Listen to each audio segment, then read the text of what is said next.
Welcome to my entry to the Linus Detectives ROG Rig Reboot.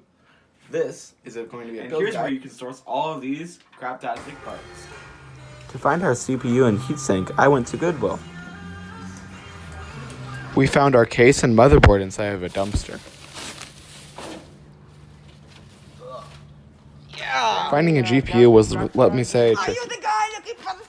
Now it's time to build. To install your GPU, slot it into the top PCI slot. Then, lower your CPU into the CPU socket and push down the retention arm. And Looks like it's Plan B is to once again borrow your dad's laptop from downstairs from 1991. Thanks so much for watching and considering me for the contest.